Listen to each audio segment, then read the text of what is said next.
এত সুন্দর বালক তুমি ইলম কেন শেখনি, কেমন করে শিখব ইলম বাবা যে শেখায়নি, কেমন করে শিখব ইলম বাবা যে শেখায়নি। যার বাপ যে শেখায়নি কেমন করে শিখবো? তখন লোকটা বলছে কেমন করে তোর বাপ শেখায়নি? এবার ছেলে বলছে 2.5 বছর বয়স, 2.5 বছর বয়স যখন মায়ের দুধ পান করলাম তখন কেমন করে শিখব ইলম বাবা যে শেখায়নি। কই 2.5 বছর থাকতো মার খালি দুধই খেয়েছি, তখন কি পড়বার টাইম পড়তে পারবো? বলছে বড় হ্যাঁ। ছেলেটা বলছে 7 বছর বয়স, 7 বছর বয়স যখন হালের মোটা ধরলাম তখন, 7 বছর বয়স যখন গরুর পাখা ধরলাম তখন কেমন করে শিখব ইলম বাবা যে শেখায়নি। আজ শের সাহেব দিকে দেখেন একটু খালি কি পেন পিন না খালি শিখাইলি আছে, তুই যা মুরগি চড়াইতে যা, তুই গরু চড়াইতে যা, তুই মুখ করতে যা, তুই মুখ করতে যা, পড়িতে হবে এটা আমারকে ধ্যানে নাই। যদি কোনো মানুষ পড়িতে পাঠাই হাসবে আর পরে পড়ে লেখা তোর কত বড় তুই মাস্টার ডাক্তার হয়ে যাবি, কি করবি পড়ে লেখে? ডাক্তার হতলা ছোনাকে দেখ বিএ ডিগ্রি করে পড়াছো, বিয়ে করে ঘুরে বেড়েছে, কি করলেছে? এই তো আমার মুসলমান। তো বলছে 7 বছর কার বয়স তখন গরু চড়িয়ে বেড়ালছি, কি পড়বো? বলছে আর একটু বড় হ্যাঁ। এবার ছেলেটা বলছে 10 বছর বয়স যখন, 10 বছর বয়স যখন হালের মোটা ধরলাম তখন কেমন করে শিখব ইলম বাবা যে শেখায়নি। 10 বছরকার বয়সে বাপ পেলে হাল বাইতে যা, হাল বাইতে চলে গেল, আর কখন শিখবো? 10 বছরের পর আবার বলছে 15 বছর বয়স যখন, 15 বছর বয়স যখন বিয়ে শাদি করলাম তখন কেমন করে শিখব ইলম বাবা যে শেখায়নি। 15 বছর হইল, বাপ 2 লাখ টাকা পাইবে, ঘন ঘন আইবে, শুরু হয়ে গেল ঘুরতে। তোর বেটার বিয়ে দিবি না? হ্যাঁ, একটু জমিন কিনতে হইবে, সালা টাকা ঘটে গেছে, তখন 2 ভাইয়ের একসাথে বিয়ে দিয়ে দিলে। আমার তো বয়স 10 বছর কার, 15 বছর কার, আর হার ভাই দুধ খাইছে 8 বছর কার, তো আরো বিয়ে দিয়ে দিলে ঝোঁকে ঝোঁকে। 5 লাখ টাকা তাহার ভাই বাপ 5 কাঠা জমিন দিলে, কেমন করে শিখবো? ওই আর একটু বড় হ্যাঁ। 20 বছর বয়স যখন, 20 বছর বয়স যখন ছেলে মেয়ের বাপ তখন কেমন করে শিখব ইলম বাবা যে শেখায়নি। বিয়া করল 15 বছরে, 16, 17, 18 বছর যেতে যেতে 18 চেরানা হয়ে গেল।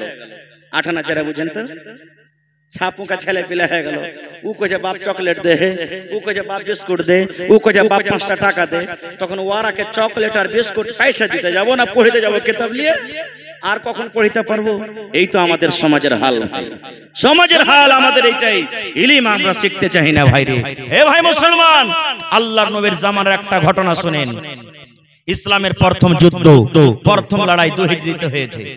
2 হিজরিতে গাজওয়ায়ে বাদর, গাজওয়ায়ে বাদরের যুদ্ধ।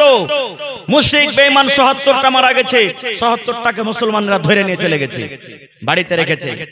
বাড়িতে রেখেছে 1 দিন 2 দিন 3 দিন 5 দিন 10 দিন কেটে গেল। সাহাবে কেরাম এসে বলছেন ইয়া রাসূলুল্লাহ কতদিন এরা রাখবো? মেলায় ঘটনা ঘটলো। নবী বললেন এরাকে ছেড়ে দাও। কি দিয়ে? কিছু কিছু টাকা নিয়ে ছেড়ে দাও। টাকা দিলেন, যার কাছে টাকা আছে টাকা দিয়ে দিলেন, সুবহানাল্লাহ। আর যার গরিব মানুষ টাকা দিতে পারে না, কি করবে? আল্লাহ রাসূল সাল্লাল্লাহু আলাইহি ওয়াসাল্লাম বললেন ও কায়দিরা তোমরা শুনে নাও, ও মুজরিম কায়দি তোমরা শুনে নাও, তোমাদের বাড়ি থেকে টাকা আসে না, তোমরা গরিব মানুষ টাকা দিতে পারবে না। এই আমাদের যে মুসলমানের বাচ্চারা আছে রে, যারা পড়ালেখা জানো, এই মুসলমানের বাচ্চারাকে তোমরা তালিম দিয়ে দাও। 1 মাস পড়িয়ে দাও, কেউ 2 মাস পড়িয়ে দাও, কেউ 3 মাস পড়িয়ে দাও, কেউ 10 দিন পড়িয়ে দাও।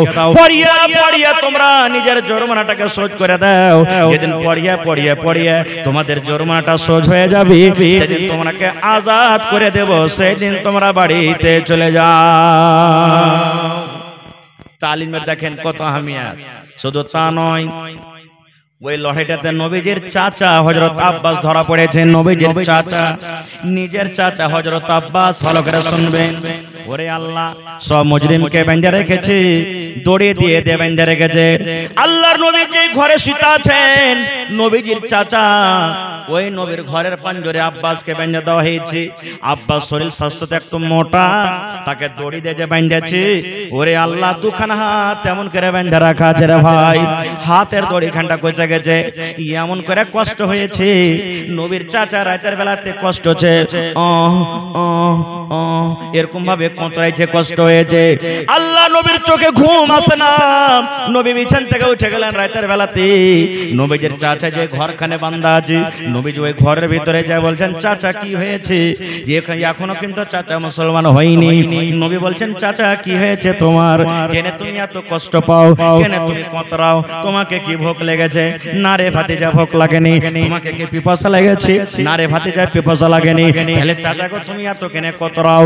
এবার চাচা বলছেন ভাতিজা রে, আমার কষ্টর কারণ হলো এই দেখো আমার হাত দুখানাকে এমন করে বান্ধা হয়েছে রে ভাতিজা, হাতে দড়িটা বসে গেছে, হাতখানা আমার টাইট হয়ে গেছে, রক্তটা আসা যাওয়া করে না বলে আমার কষ্ট হয়। ওরে আল্লাহ, আমার নবী তখন ওই চাচার কাছে গেলেন, আর যাওয়ার পর দড়ি খানটাকে শুধু ঢিল করে দিলেন, কিন্তু নবী নিজের চাচাকে আজাদ করলেন না, রেহাই করলেন না। নবীজি চাইলে চাচাকে ছাড়তে পারতেন, কিন্তু ছাড়লেন না। খুব ভোরবেলাতে শুনলেন সাহাবায়ে কেরাম দিয়ে বলছেন নবীজি কেন আপনার চাচাকে ছেড়ে দেননি? বলছে আরে খাপা, মুসলমান মুসলমান যেমন হয় ভাই হয়, ওরা ওরা হলো ভাই, এই জন্য ও তো মুজরিম, আমি কেমন করে ছেড়ে দেবো, ইনসাফ বরাবর, এই জন্য নবী ছাড়লেন না। আর একটা ওই যে লড়াই থেকে ছিল নবীজির জামাই, নবীজির জামাই সুবহানাল্লাহ, নবীজির বড় বেটি হযরত যায়েনাব, যায়েনাবের শৌহর আবুল আস, নবীজির এটা বড় জামাই আবুল আস ওই লড়াইতেছে, ওই যুদ্ধতে মুজরিম হয়েছিল। এবার তাকে ছুটাইবে কে? কে ছুটাইবে তাকে? পয়সা নাই, পয়সা নাই। সুবহানাল্লাহ। মদিনাতে মক্কাতে খবর হয়ে গেল, মক্কাতে খবর হয়ে গেল, নবীজির বেটি চিঠি লিখছেন আব্বার নামে। কি চিঠি? দেখবেন ছোট ছোট কিতাব রাসূল আরবি গলা যদি আপনারা পড়েন ওয়াতিও দেখতে পাবেন। নবীজির বড় বেটি যায়েনাব চিঠি লিখছেন, আব্বা গো, আপনার বড় জামাই ৭৭টা মুজরিমের মধ্যে ধরা পড়ে আছে। যারা ধনী ধনী গরিব মানুষ, যার কাছে মাল আছে, টাকা আছে, সব ছুটে ছুটে ছুটে ছুটে বাড়ি চলে এলো। আব্বা গো, আপনার জামাইয়ের কাছে কিছু নাই, কোনো টাকা নাই, পয়সা নাই। এখন আপনার জামাই কিন্তু মুশরিক হয়েছে, মুসলমান হয়নি, এই জন্য তাকে ছোটাবো বলে কিছু নাই। এবার হযরত যায়েনাব নবীজির বেটি, গলাতে তার একখানটা হার ছিল, নিজের স্বামীকে ছোটাবো বলে গলার একখানটা হার খুলে নিলেন, আর হারখান খুলে নেওয়ার পর একটা সুন্দর করে একটা লোককে দিয়ে দিলেন, আর একখানটার সাথে সাথে চিঠি লিখে দিলেন, বাবা গো, এই হারখানটা রেখেলেন, আর দয়া করে আমার স্বামীকে আপনি ছেড়ে দেন। মা খালার কে তাও স্বামীর পরে কত ময়া দয়া।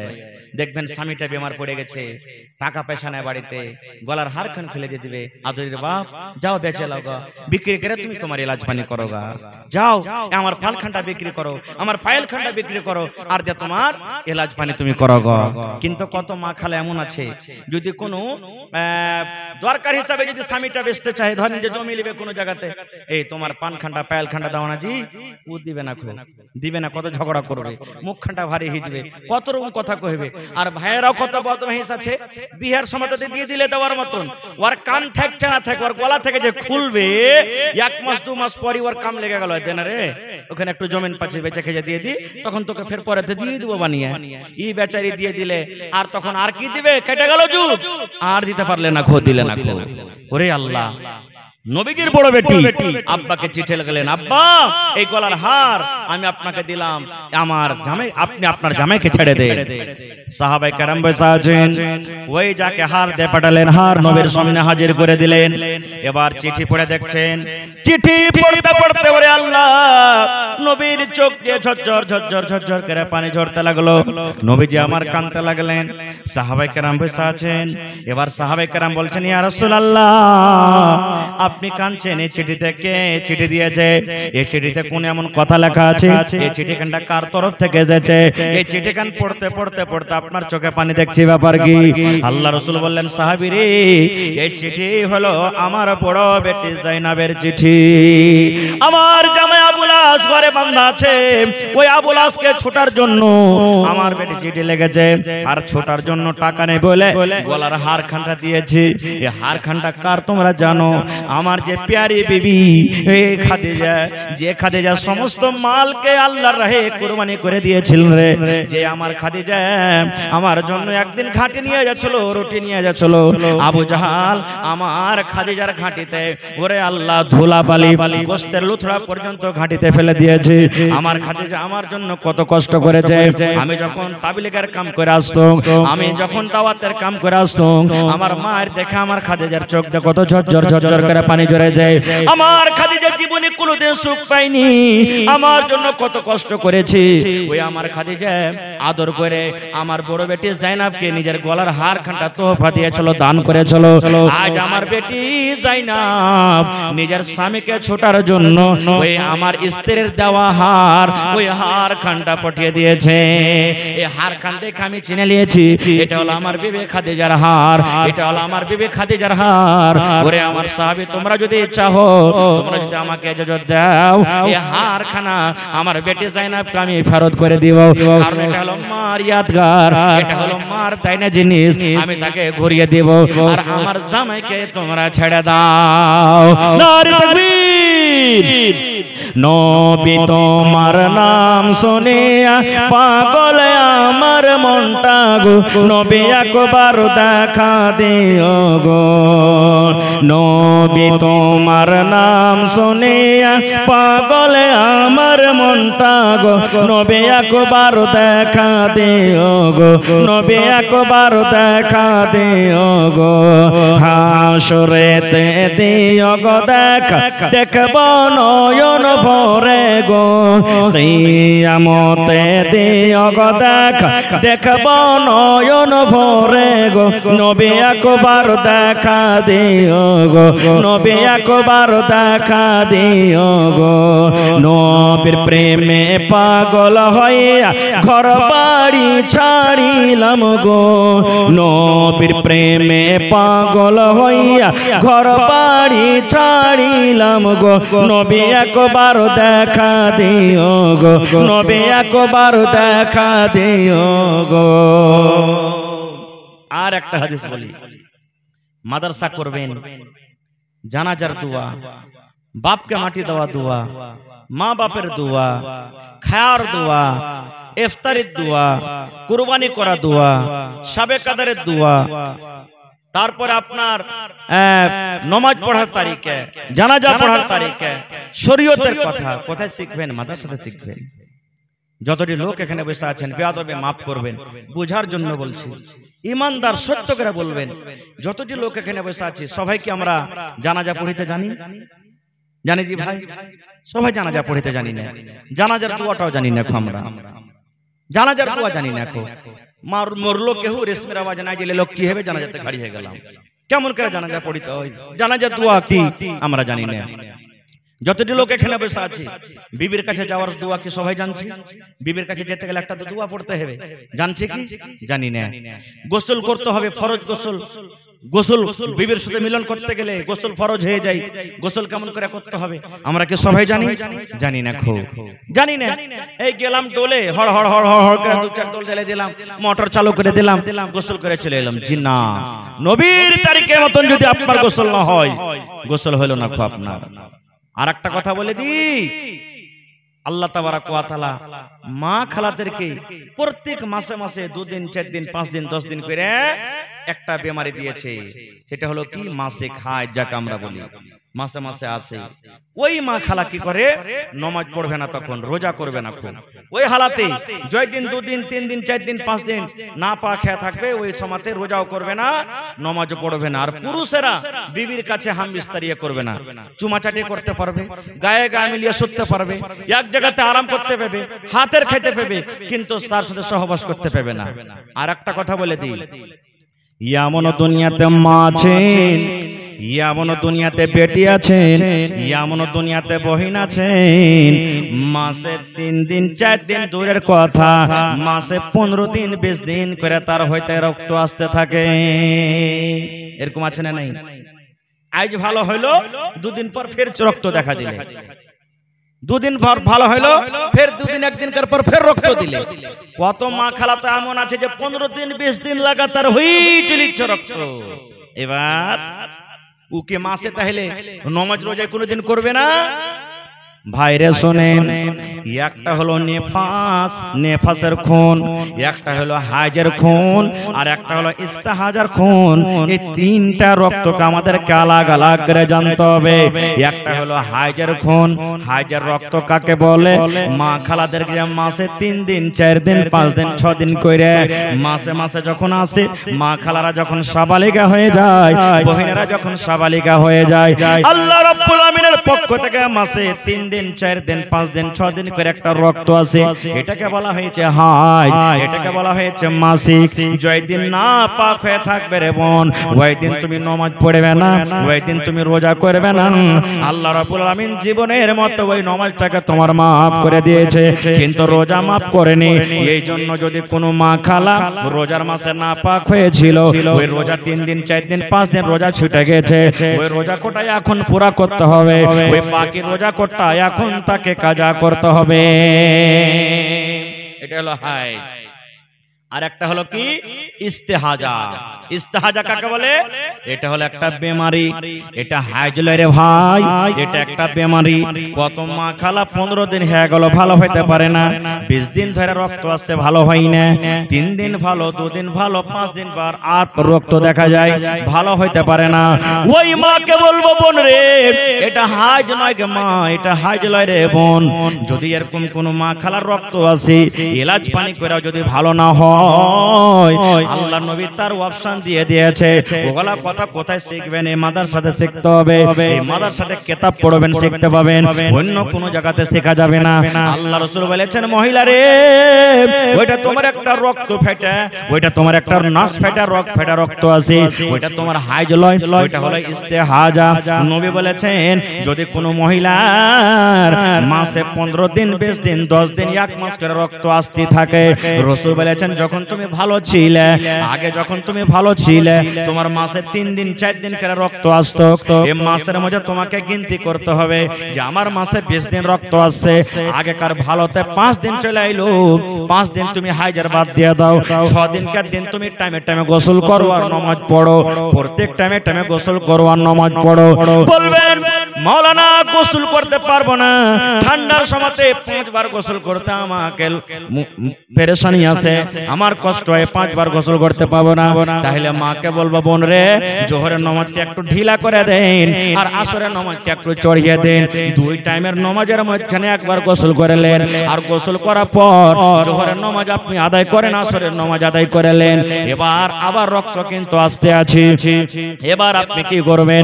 মাগরিবের যখন আজান হয়ে গেল, মাগরিবের নামাজকে একটু ঢিলা করে দেন আর এশারের নামাজকে একটু আগা করে দেন, আর 2 নামাজের মাঝখানে আরেকবার গোসল করলেন গাম্মা, আর গোসল করার পর আপনি 2 টাইমের নামাজকে একসাথে পড়লেন। আর ফজরের জন্য একটা গোসল করতে হবে, আর ফজরের গোসল করে আপনাকে ফজরের নামাজ পড়তে হবে। এটা হলো ইস্তেহাজার খুন, এটা একটা বেমারের খুন। এই হালাতে নামাজ পড়তে হবে, এই হালাতে রোজা করতে হবে, আর এই হালাতে আপনার সাথে স্বামীও মিলন করতে পারবে। শিখে নিলেন হাইজ আর ইস্তেহাজা। 3 নম্বর আমি বলেছি একটা নেফাসের খুন। এটা নেফাসের খুন কাকে বলা হয়? যখন মা খালাদের বাচ্চা হয়, দুনিয়াতে যখন সন্তান হয়, ছেলেপেলা যখন হয়, যখন ছেলেপেলা হয় তখন একটা রক্ত ভাঙে, খুন ভাঙে, একে বলা হয় নেফাসের খুন। আল্লাহ নবী বলেছেন, মহিলা রে, যেদিন তোমার রক্ত ভাঙবে, খুন আসবে, ওই দিন তুমি নামাজ পড়িও না, ওই দিন তুমি রোজা করিও না, ওই দিন তুমি না পাক হয়ে থাকবে। কিন্তু ওরে আল্লাহ, এখন মা খালাদের মধ্যে একটা ফতোয়া চলেছে যে 40 দিনকার আগে নামাজ হবে না রে মাগি রে, 40 দিনকার আগে তোর নামাজ হবে না, 40 দিনের আগে তুই কোরআন পড়তে পাবি না, 40 দিনের আগে তুই রোজা করতে পাবি না। সবারই জন্য 40 দিন নয়, কোন মহিলা 10 দিনে ভালো হয়ে যায়, কোন মহিলা 5 দিনে ভালো হয়ে যায়, কোন মহিলা 15 দিনে ভালো হয়ে যায়, কোন মহিলা 1 মাসে ভালো হয়ে যায়। যে যখন ভালো হয়ে গেল তারপরের দিন থেকে নামাজ রোজা করবে। 40 দিন সবার জন্য নয়। কোন মহিলা আছে 40 দিন পর্যন্ত রক্ত আসছে, ও 40 দিন পড়বে না।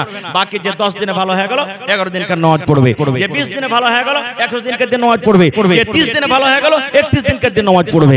এটা হলো সহিহ মাসলা। এগুলো শিখবে কোথায়? এই মাদ্রাসাতে শিখবে। ভাইরে, তাহলে এই মাদ্রাসা চালাতে গেলে এমনি চলবে না, এমনি মাদ্রাসা চলবে না। এই মাদ্রাসা হলো একটা পাওয়ার হাউস। পাওয়ার হাউস আমাদের কোথায়? জাগালিতে না? জোরে বলেন, জাগালিতে পাওয়ার হাউস।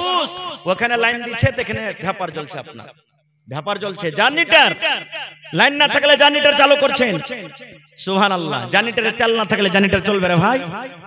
হানা বলেন, চলবে? আর জার্নিটার যদি না চলে তো বল জ্বলবে? জ্বলবে।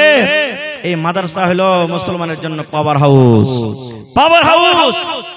বাচ্চা এখান থেকে 100টা বাচ্চা পড়িতে আসবে, পড়ে যাবে, গোলাপ ফুল মহকিবে, আর মার্কারির মতন হেলোজেনের মতন তার ভিতর জ্বলবে, আলো হবে। এই মাদ্রাসা হলো একটা জার্নিটার। এই মাদ্রাসাকে আপনাকে তেল দিতে হবে। তেল মানে টাকা দিতে হবে, জমিন দিতে হবে, ফসল দিতে হবে, আপনাকে চারমে কুরবানির টাকা দিতে হবে, আপনাকে টাকা দিতে হবে, সময় দিতে হবে, সমস্ত জিনিস কুরবানি করতে হবে, তাহলে মাদ্রাসা চলবে।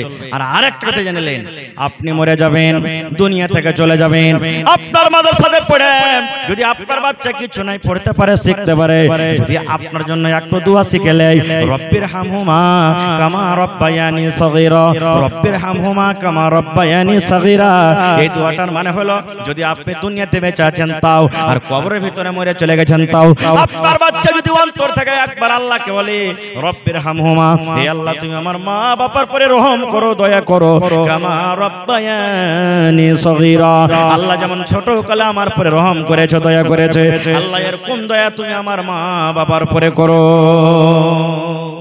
ছোট বাচ্চার দোয়া তো আল্লাহ কবুল করবে, আপনারা জানছেন। ভাইরে, দেখি আজকের জালসাতে কোন আল্লাহর এমন বান্দা আছেন 1 কাঠা 2 কাঠা 5 কাঠা এই মাদ্রাসার নামে জমিন দান করতে পারবেন? কেউ? যে জায়গাতে মাদ্রাসা বনে যাবে, সুবহানাল্লাহ, তার দুনিয়া আখিরাত উদ্ধার, আখিরাত উদ্ধার। কিয়ামত পর্যন্ত নেকি জারি হয়ে গেল, মরে চলবে কবরে, কিয়ামত পর্যন্ত আর কবরে নেকি জারি থাকবে, কোনদিন আল্লাহ বন্ধ করবে না। এটা একটা সাদকায়ে জারিয়া। কিংবা জমিন নাই, দেখি কোন আল্লাহর বান্দা আছেন 1 কাঠা জমিনের টাকা যা হবে আমি দিয়ে দেবো মাদ্রাসাতে, কোরআনের জন্য, কোরআনের জন্য, কোরআনের মহব্বত ভালোবাসাতে, আল্লাহ আল্লাহ রাসূলের মহব্বত ভালোবাসাতে আমি 1 কাঠা জমিনের দাম 1 লাখ হোক, 50,000 হোক, যা আপনার রেট চলছে আপনি দান করতে পারবেন। দেখি, এবং 10,000 করে দেখি 5টা লোক 5,000 করে, তারপরে 30 পারা কোরআন, 30 পারা কোরআন আল্লাহ দান করেছেন। 1,000, 2,000, 3,000, 1,000, 2,000, 3,000 এই করে করে 30 পারা কোরআন মাজিদের দাম। দেখি কোন আমার ভাই আছেন, মা খালা দাদি নানি আছেন, যে 1 পারা করে কোরআনের দাম 1,000 কিংবা 2,000 টাকার টাকা দান করবেন। মা খালারাকে বলবো, এই বছরে যত জালসা করলাম এই গ্রামও কাঁসার থালি, কাঁসার বদনা, কাঁসার গিলাস, বকরি, এই গত রাতের আগা রাত্রে খাইরিগঞ্জে একটা জালসা করতে গেছে, সুবহানাল্লাহ, ওখানে একটা খাসি পাওয়া গেছে। তাও তার আগা বছর একটা মাদ্রাসা জালসা করেছিলাম, ওই জায়গাতে একটা গরু পাওয়া গেছিল সেই জালসাতে। আজকে দেখি কোন মা খালা দাদি নানি আছে, এই মাদ্রাসার জন্য একটা ছাগল দান করতে পারবে, খাসি হোক কিংবা পাটি হোক, গলার হার দান করতে পারবে, নাকের দান করতে পারবে, কানের বালি দান করতে পারবে।